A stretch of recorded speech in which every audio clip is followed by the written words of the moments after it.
What's up, the squad? Back with another video. I seen the titles going down. Make sure y'all hit the like button, hit that subscribe button for me, please. Y'all see it right here. Definitely wild. I'll tell you that. Definitely wild. You know what's going on, in California. Not only California, but you have Gavin Newsom. Says $280 billion in fraud found under Gavin Newsom in California. Every group possible has been looting the state of California and U.S. taxpayers. $50 billion per year, y'all. 50 billion a year. You got election fraud, daycare fraud, hospice fraud. It says here prison gangs, Romanian international fraud rings. I mean, you have a lot that's going on in California. People thought that Minnesota was bad. Trust and believe. This is even worse. Check it out. Shocking. Not only are these top line numbers somewhere between $180 billion and $280 billion in fraud under Gavin Newsom in California, but when you dig into it and you read all of the court documents, the indictments, the other investigations, we found out that virtually every criminal group on planet Earth has been looting the state of California. Romanian international fraud rings. You had rap groups in Memphis, Tennessee. You had neo-Nazi prison gangs. You had people actually in California death row applying for fraudulent unemployment benefits. And what we found is that essentially every criminal group saw that Gavin Newsom was opening the floodgates of state spending. They could take whatever they wanted, and he's losing now an estimated up to $50 billion a year to fraud with no end in sight. So the way I read your report, and it was great, it was really like a willful removal by California of all the kinds of checks and balances you'd want to have on this system to prevent fraud. It seemed like the idea was just, we want to get cash out to people as fast as possible. And if fraud happens, good for them, because they'll probably be glad for us and vote for us.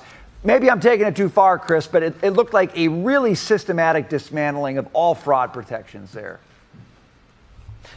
Absolutely. No, you're not taking it far enough. And in fact, this dates back more than 10 years, where Democrats have systematically dismantled all of the fraud protections that had been in place and then rejected any attempt to even do a basic audit of these programs. And so California Republicans, who are in a very small minority in the legislature, have been calling for audits, for legislative action, for further accountability. Democrats are going the other way, though. They're saying, actually, we want to reduce penalties for fraud. We talked to one legislator who says if Democrats get their way in this next session, they'll have essentially legalized welfare fraud in the state of California. Look, this puts money not only into fraudsters' pockets, it puts money into the union pockets. It puts money into all of these interest groups that California Democrats rely on. Fraud is perversely good for Democrats, even if it's bad for taxpayers. Because and that that's equals because they literally, because it equals power and control. It literally just goes to show you, though, like on how fake they are and saying that they actually care about, the American people. And they truly don't. I mean, they're literally showing you that they do not care.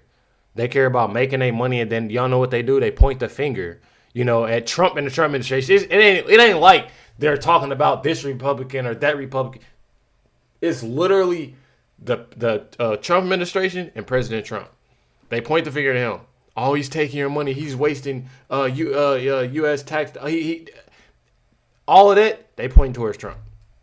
But they're the ones that's causing everything and make. I'm telling y'all, bro. People need to lock in and actually realize what's going down.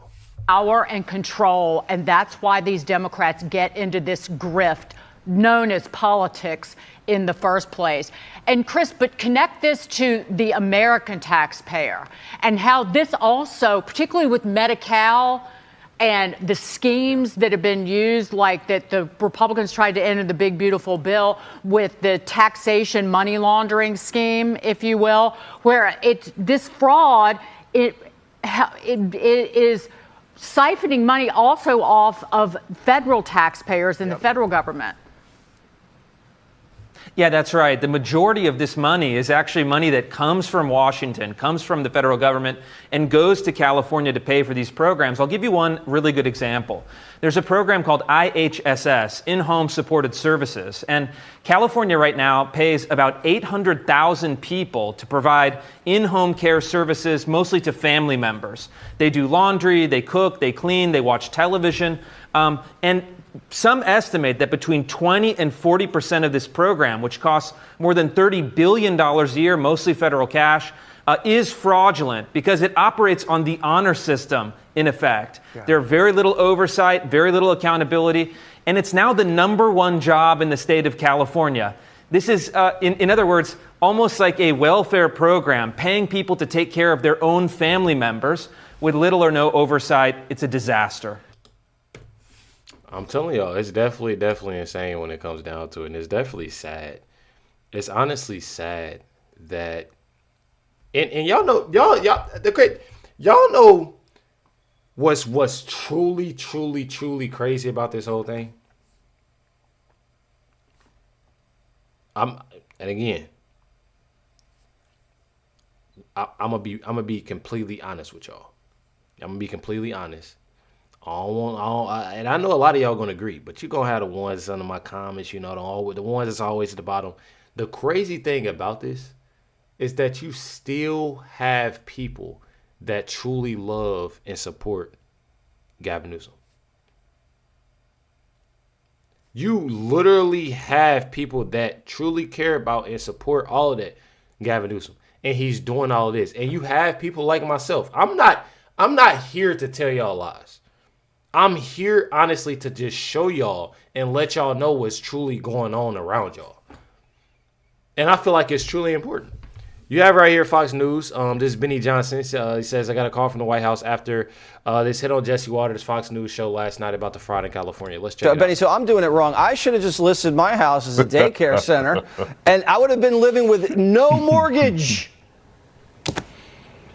I think it's incredible what's happening to Gavin Newsom. He's turning into Cruella de Vil before our very eyes with that hairstyle and color. He is really getting spooked. You're watching the man age in real time between what Nick Shirley is exposing and between what your show is exposing and what we were able to find with the homeless fraud. It's really left to wonder what's real in California. It's certainly not Ilhan Omar's fake winery. Is there anything in California that is left that actually will serve the people living there? And I don't think there is. That's why voter ID has just got one on the ballot. It's going to be on the ballot in November. It's why 2 Republicans are polling #1 and #2 far away in large margins, Jesse, for the next governor of the state. I think that people are sick of it. And I think more importantly, you're going to see some massive changes. And it's not just the changes to the people who will be working inside of those hospice centers. I think that's my main question to you, Jesse, is who are those people? What's the poor guy that has to sit there in the white plastic chair all day faking to be a daycare worker or a hospice worker? What are they leering? Where do they train? They're faking. I don't know, but I really feel sorry for those people. Well, they're faking to be naked. She was like, I'm naked. And Shirley's like, no, you're not. I know what a naked woman looks like, and you're not naked. I'm not gonna lie though. Y'all see it. Honestly goes to show you. And Gavin Newsom, he's definitely terrified and scared right now because of the things that's going on. I mean, you literally have it right here. This right here is the acting attorney general. Most of y'all know already. When it comes down to it. And like I've said before, this is a person that's honestly putting and doing things that I know I might get a lot of hate, but a lot of people also respect what I say and they agree with what I say. It's a simple fact that you actually have somebody that's actually doing work. You know what I mean? You literally have here, and again, it's being real.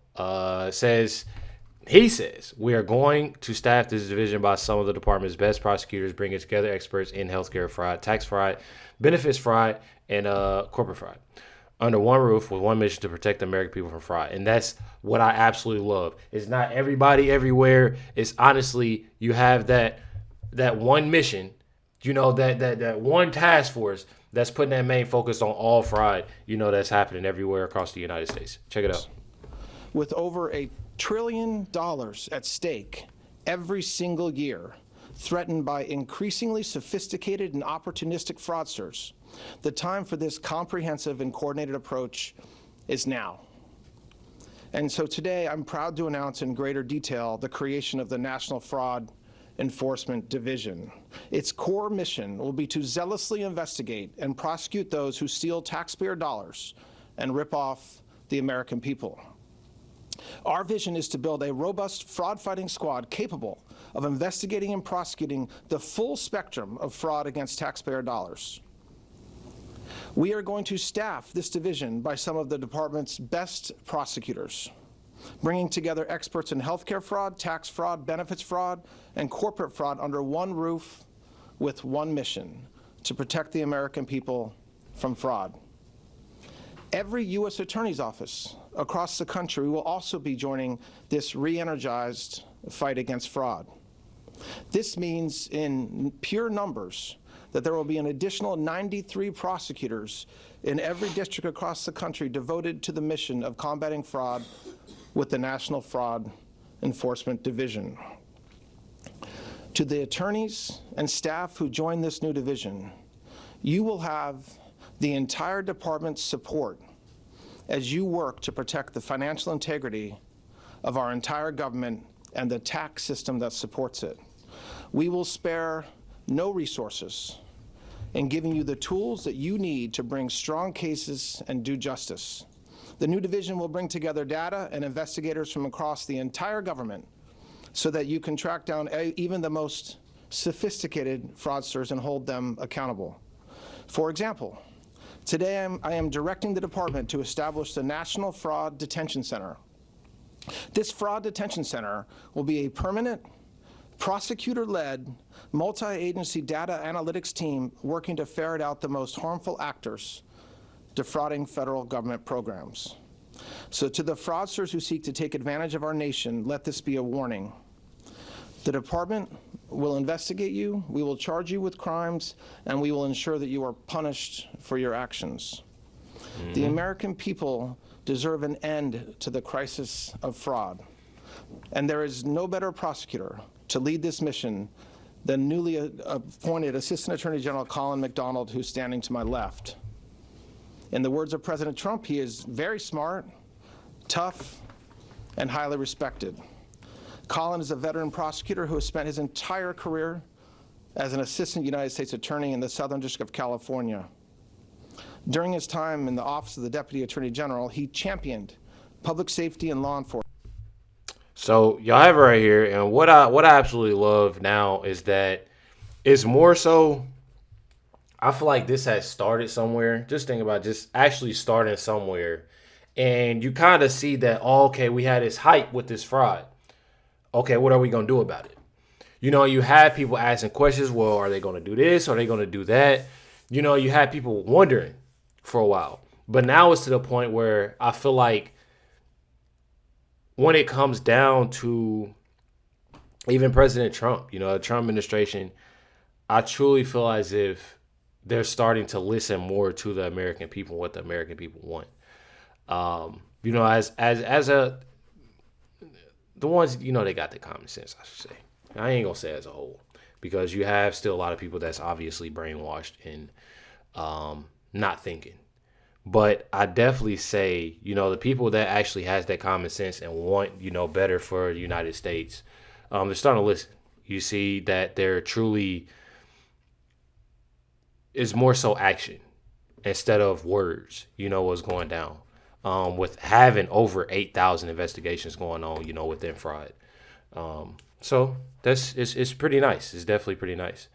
You have it right here. It says everyone is realizing Gavin Newsom is a failure ahead of his presidential campaign.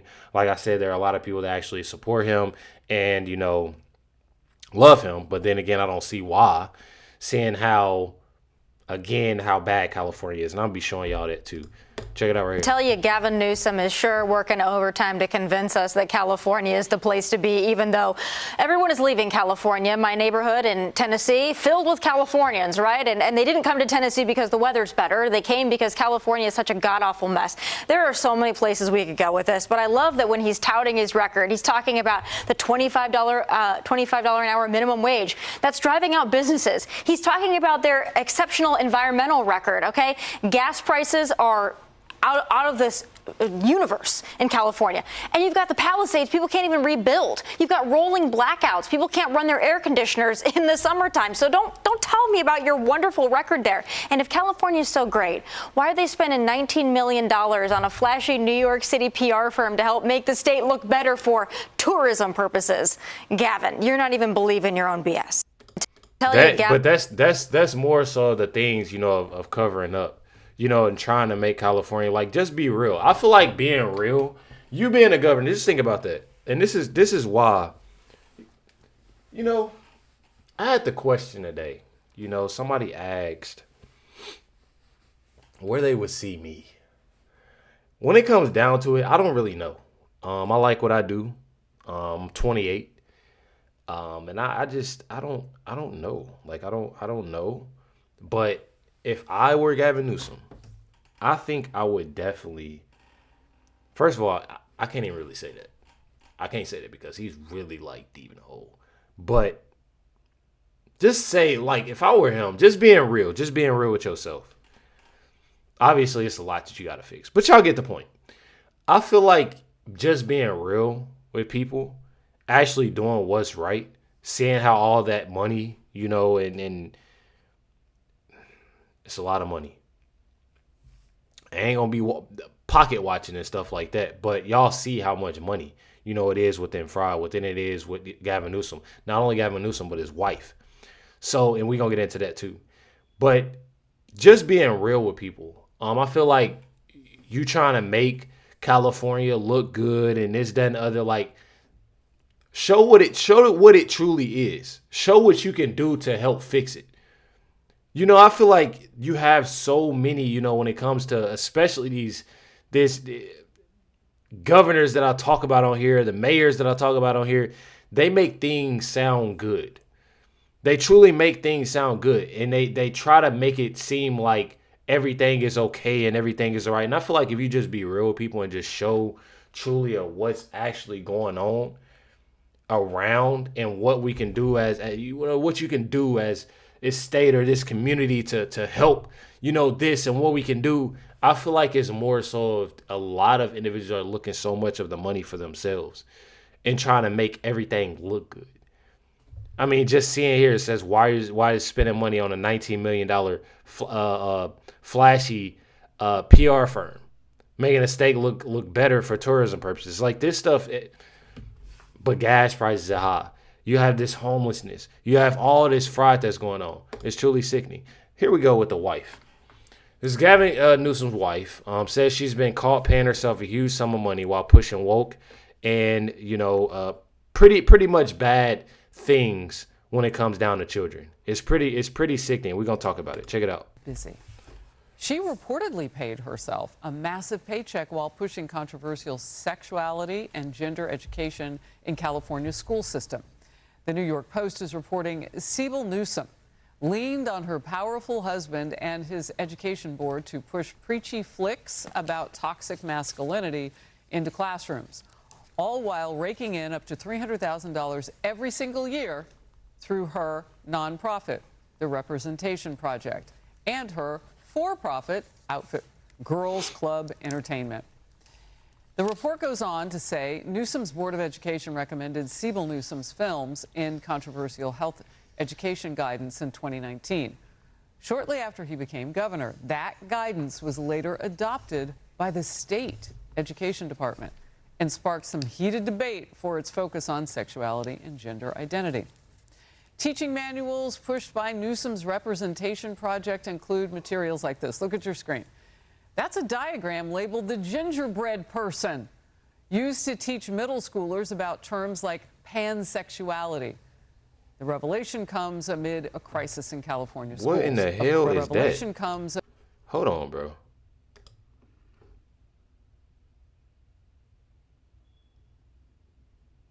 I seen this before, but I didn't really look at it like I need to.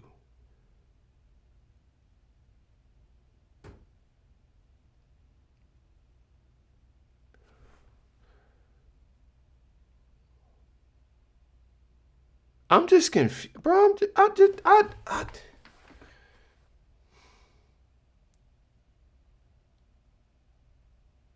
They teach kids this.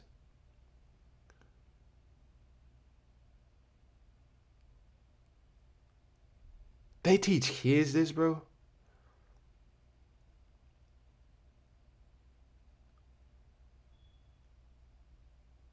What in the world? I feel like I'm just so confused about this because I've seen this before in one of my other videos. Actually looking at this and just thinking about like how sick it is to even teach kids this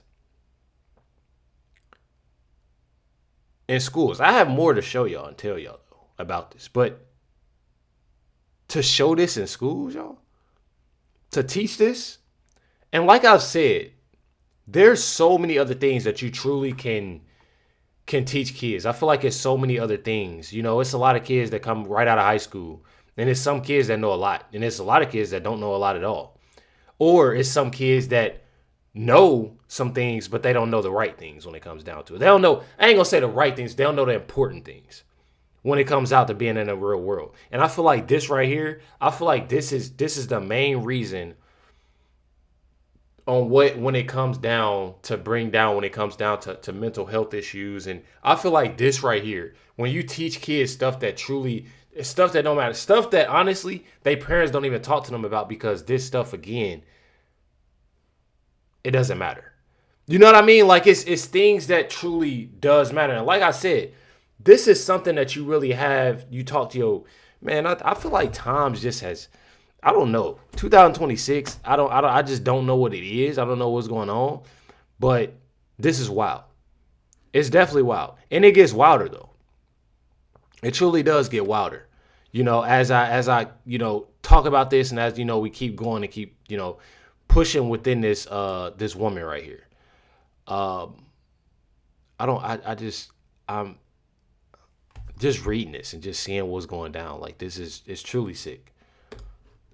Says Gavin Newsom's wife shares her parenting techniques, y'all. Listen to what she said. I've given our boys dolls, even if they tear the head off. I've given them dolls to learn that care and caregiving is not just an activity that's reserved for women, but that it's also an activity that is a responsibility of men. What I've done with both my daughters and my sons is if I'm reading a book and the protagonist is a male, I just change the he to a she. And it just normalizes for my sons in particular. I don't even just do it for my girls. I do it for my sons because I want them to see that women can be the center of a story, that women matter. It's not even about that. I have to catch myself. And it's not about that. I feel like people that do that, people like that really piss me off. And I feel like they piss me off because why do they have to just switch things around? That doesn't matter. Like, I have to watch what I say on here, y'all. I promise y'all. I literally, y'all get what I'm saying. She switches around the characters, a male to female and a female to male, or like what? I want them to see that women can be the center of a story, that women matter, that women are interesting. At the end of the day, we're all kind of like in this place in history maybe where we're recognizing what it is to ultimately deconstruct all these gender roles and ultimately be human. And that's exciting to me. So, you know, I'll just continue to kind of do my work and try and deconstruct all of these like limiting narratives about ultimately what it means to be human.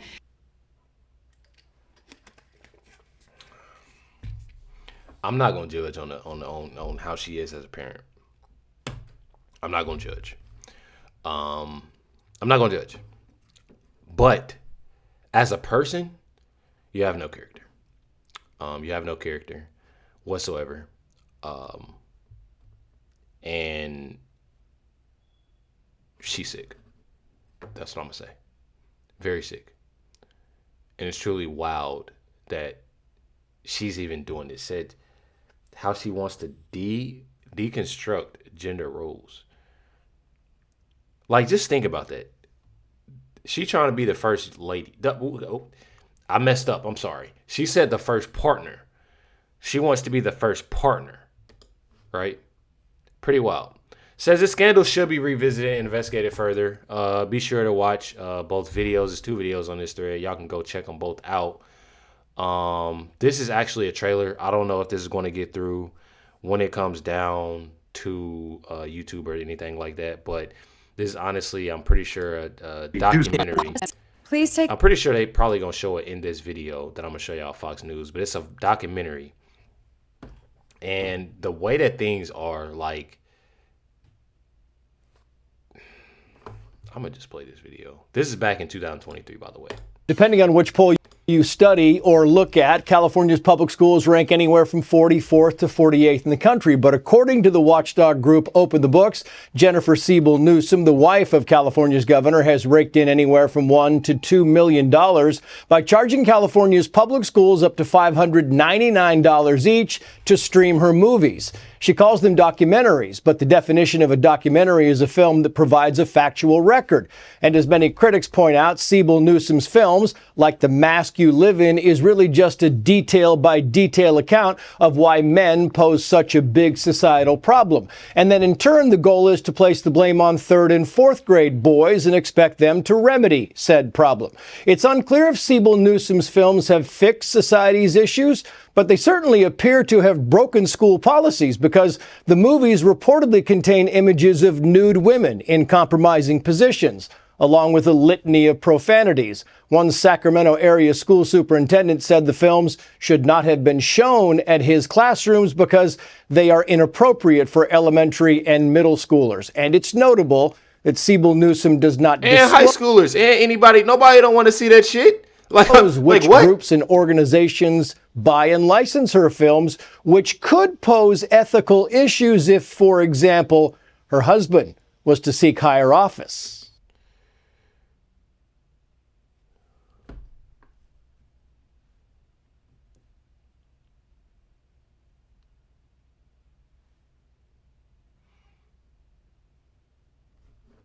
I want to see the documentary now. If this don't get through, y'all know why. Please take a look at the trailer from my latest documentary, The Mask You Live In, which addresses the boy crisis in America and how we as a society are actually failing our boys and men. Stop crying. Stop with the tears. Don't cry. Pick yourself up. Stop with the emotion. Don't be nobody disrespect you. Oh, cool. And there be it kind is. of Oh, okay. Yep. We're gonna stop that. Let me actually put this in my notes of what they said so I can take those words out. I'm not gonna lie. This is truly sick. I was not expecting. Y'all know me. Sometimes I don't curse. Like I don't curse on here that much unless I get real mad or like I have something like I try to work on that. This, what I just played, oh no. That's some y'all can go see this Maze Moore, Maze Moore, Moore, and y'all can go check that out. What I just heard, they played that for elementary kids, bro.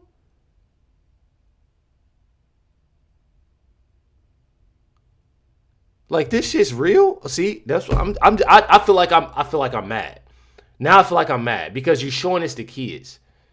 I promise y'all, anybody that support Gavin Newsom or Gavin Newsom's wife, y'all to be ashamed of yourselves, bro. Y'all need to get up wherever y'all are. I don't care where y'all are. I don't care if y'all at work. I don't care if y'all get something to eat at the store, at the zoo. I don't care where y'all are. I want y'all to find a nearest mirror, look at yourself, and say, what am I doing? Why am I doing this? Am I actually okay? Pinch yourself. Ask yourself, am I okay? Am I actually like what the hell is wrong with me? I want y'all to sit there and do that. That's what I want y'all to do. Because there is no way y'all support somebody, not only somebody like Gavin Newsom, what he's been doing. It's a whole list of what he's been doing. But his wife putting out that. Now I gotta go and edit my video and take those words. I usually don't do that, but that right there, that's actually wild. I don't know if y'all seen it, but y'all can go check it out. It's on Maze on X. If y'all need the link, I'd be sure to comment down a link for y'all so go check that out. So y'all can see what she said. But this right here just goes to show you on how bad California is. Check this out. Welcome to Gavin Newsom's California. Billions of dollars have been spent trying to clean up the homeless here in California, and look at what it looks like.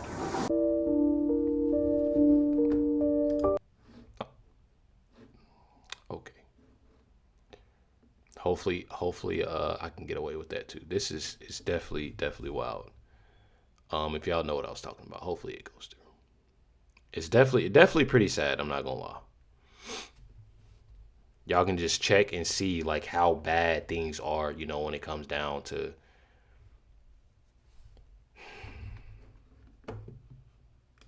homelessness, the trash. It's not even like they going through one area, bro. This is everywhere around. And I ain't gonna lie, you have some nice parts in California, but you also have some nasty parts in California. Wow. That's all I have to say is wow. I'm not going to lie. One thing about it, though, that I definitely have to show y'all before we get into our next video tonight. Steve Hilton is leading the polls. President Trump just endorsed him. So it's pretty lit. This was actually 2 days ago that was posted. But Steve Hilton, definitely been following Steve Hilton. And he has a lot of cleaning up to do. I'm just being real. Y'all know I'm going to be honest. But I feel like he definitely can do it. Trump is doing it. Trump is doing it. Check it out. Well, I'm deeply honored to have the endorsement of our president, Donald J. Trump, for governor of California.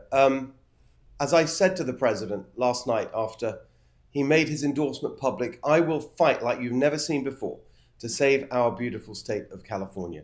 This is the best place in the world. All we need is a new governor. Very soon we're going to have that. A governor who will focus on common sense and fighting the corruption and the fraud that we've got. After 16 years of one-party rule, where we've ended up with the highest poverty rate in the country, the highest unemployment rate, the highest cost of living, all of that can change if we vote for change. And that's what I'm fighting for, to make change happen, to make our state Cal-affordable.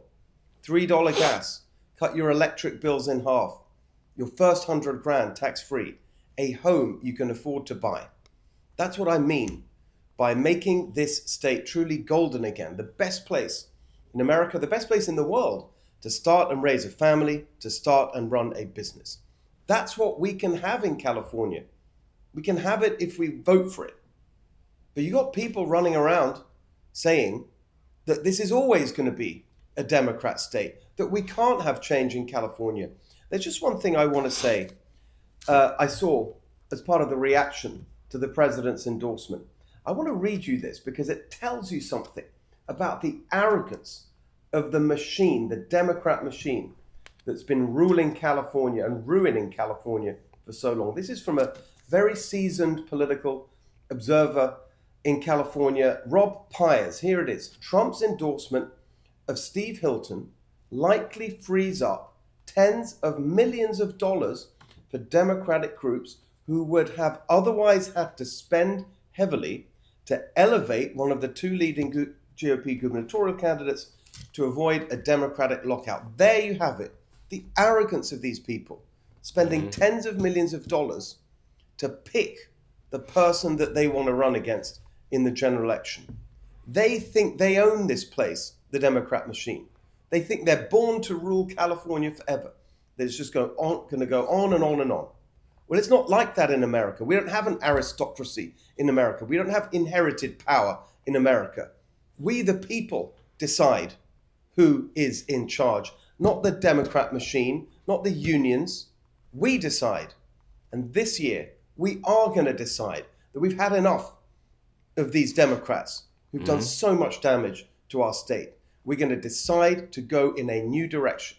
And so this is the moment for everybody who wants change in California, especially all my Republican friends, to come together, to unite, to focus on what we need to do to beat the Democrats in November and bring change to California. Please join our movement for change at stevehiltonforgovernor.com. Make sure you go, follow Steve Hilton, especially, you out there in California. I think it's definitely important. I believe it's definitely important, to do that and people to wake up and actually realize that somebody is actually, wanting to do, best for what's going on. And I truly love that, you actually have somebody that people are supporting, people, you know, that are very that are trusting him, you know, of what he's doing. Like I said, I've been following Steve Hilton for a little minute now, and one thing that I can say is that he's definitely on it, and he's definitely on it, and you can definitely see of him wanting a lot of change. Make sure y'all hit the like button, hit that subscribe button. Definitely appreciate y'all. Much love, everybody. Catch y'all next one.